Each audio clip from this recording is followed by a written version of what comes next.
Hey, what is up YouTube, and welcome to my very first Master Duel video. I've been absolutely loving this game ever since it came out, and today I wanted to show you the very first deck I built, which is budget Tri-Brigade Lyrilusc. I am still completely free to play, and I'm sure a lot of you guys are as well. First I will show you the optimal way to obtain this deck, then we will go over all the cards, and then I will show you how to gradually update this deck as you get more resources. This what you see before you right now is the most budget version of this deck I could possibly build, and at the end I will show you how to then upgrade this deck once you have enough resources. But I would recommend starting with something like this as a baseline. If you guys are new to the channel, I do IRL deck profiles, and now that Master Duel is finally out, I will probably do a lot of Master Duel content as well. So if you guys are interested, or if you guys like what you see, please subscribe to the channel, like this video, and comment down below what types of videos you guys would like to see. We've recently hit 100 subscribers on the channel, so thank you so much to every single person that subscribed and continues to support this channel. And let's get started with the video. So we are now here in the shop, and as soon as you make a new account on Master Duel, I would recommend you buy all of the special offers. So you should buy the battle pass and all 3 of these special bundles, no matter which deck you want to play, because you get a very good deal on packs and free staples. And from then on I would recommend staying away from the master pack, because it has almost every single card in the game and you're very unlikely to get the cards you want. I would also not recommend buying the Revival of Legends pack, because this is only good if you want to play Blue Eyes. If you want to start building Tri-Brigade, this is the pack you want to be buying. This pack has a lot of Lyrilusc and Tri-Brigade cards, plus a lot of very good meta staples like Twin Twister, Pot of Desires, Borrelsword, Dragon, and Creston Hawk Fibrax. I would recommend buying this pack until you get at least 1 Shirag, plus at least 1 Bird Call,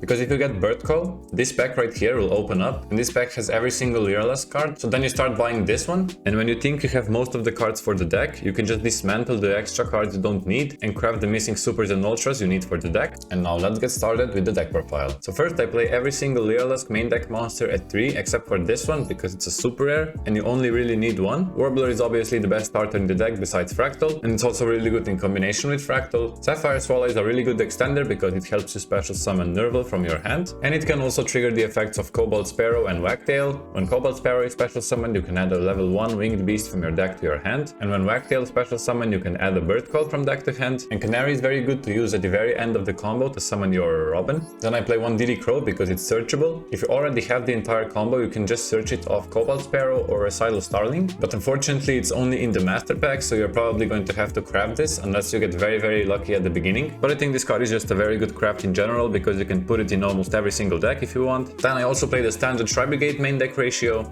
with triple Fractal, triple Kit, triple Nerval, and double Keras. This is very standard, and as you can see, all of the main deck Lyrilusc monsters and all of the main deck Tri-Brigade monsters are all rares and commons, so they're very easy to get. If you don't know, all of the main deck Tri-Brigade monsters have this effect where you can banish any number of Beast, Beast Warrior, or Winged Beast monsters from the graveyard, and then special summon a Link monster with Link rating equal to the number of cards you banished. So for example, if you banish 2, you can special summon a Link 2 Winged Beast, Beast, or Beast Warrior monster from the extra deck, and then each of the main deck Tri-Brigade monsters also has a separate effect. Fractal you can send from your hand or field to the graveyard to then send a Winged Beast, Beast, or Beast Warrior monster from your deck to the graveyard. This is very good for sending Cobalt Sparrow and then special summoning it back with Warbler, and you can also set Kit or Nerval, because Kit has this second effect where if it's sent to the graveyard, you can send another Tri-Brigade monster from the deck to the graveyard. This is very good for filling up your graveyard with Winged Beast, Beast, or Beast Warrior monsters, to then banish them to summon bigger links. When Nerval is sent to the graveyard, you can add a Tri-Brigade monster from deck to hand, and with Keras you can discard a Winged Beast, Beast, or Beast Warrior monster from the hand to special summon it from the hand. So this card is a very good extender to search off Nerval. And then I play 1 Barrier Statue of the Stormwinds and 1 Apex Avian. Both of these are very important engine requirements, but unfortunately they are not in any of the packs we opened, so you're probably going to have to craft them unless you get very lucky at the beginning. Then I play 1 Ash, you get this for free in the starting bundle, 1 Raigeki and 1 Monster Reborn. These are also free if you do the solo mode missions. Next, for the consistency cards, I play triple Prosperity, triple Bird Call, and triple Tenki. Bird Call you are probably going to get in the Lyrilusc pack, and Pot of Prosperity and Tenki you will have to craft, but they are very good crafts in general because they can go into a lot of different decks. And the last card in the main deck is 1 Revolt. I like to have this as a backup option, so if they stop the bird portion of the deck, you can just go into Bearbrum and search Revolt, and it's also a common, so you get it basically for free. Then I play 1 of each Lyrilusc XC monsters. I would actually recommend cutting this one for the second Recital Starling, but I didn't get it in my opening. This one's also very good because it gets rid of back row, but if you have the second Recital Starling, I would actually recommend playing that instead. Recital Starling searches your combo pieces, so that's why it's so important. Assembled Nightingale is very good going second because it can attack directly, and then you can just put Zeus on top and blow up their field. And Robin is very good to end on if you open the Canary. And then when they special summon summon a monster, you can once per turn detach an Xyz material from this card and bounce it back to their hand. So this card is just very annoying, it's a really good interruption. These 4 you are very likely to get in the Lyrilusc pack. And then I play 1 Zeus. This card's obviously very broken, and I would just recommend crafting this anyway for all of your other decks. Next, for the Link monsters, 1 Harpy Conductor, you need this one for the combo. 1 Dragon Lord, this is very good to protect your barrier statue because it can bounce the opponent's monster back to the hand when they try to attack over it. Then the standard Tri-Brigade ratio with double Ferajit, 1 Bearbrum, 1 Rugal, and double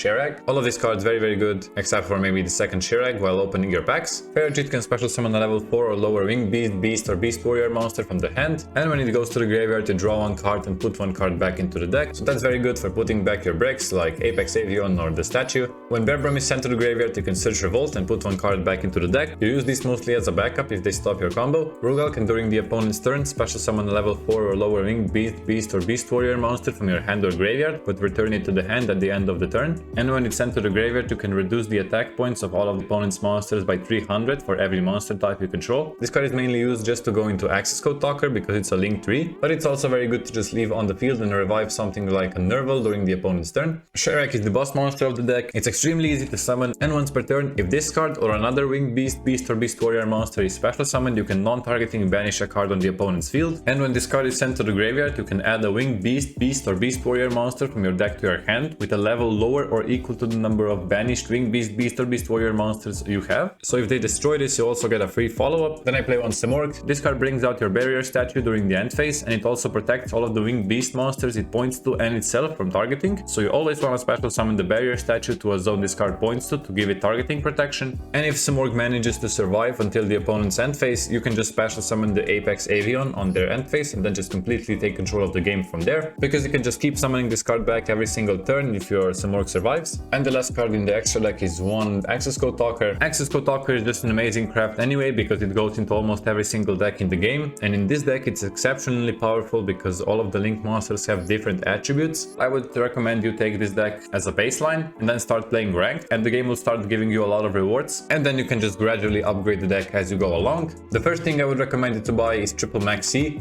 because this card is a staple hand trap in every single deck in the game. Next, I would recommend getting the second and the third Ash, and then I would also recommend buying the Utopic package. So you need 1 Utopic Future, 1 Utopic Draco Future, and then I would cut the Raigeki, maybe the Monster Reborn, probably the Revolt and the Bearbrum, and then probably just cut the double Canary, because you only really need 1 to search if you already have the combo. And then I would also cut 1 more card in the extra deck, maybe the second Ferajit or the Harpy Conductor. And yeah, that is it for the deck profile. I really hope you guys enjoyed the video. If this helped you, please subscribe to the channel, like this video, and comment down below what type of Master Duel content you guys would like to see on the channel. Again, thank you so much for watching, have a great day, and I hope to see you soon.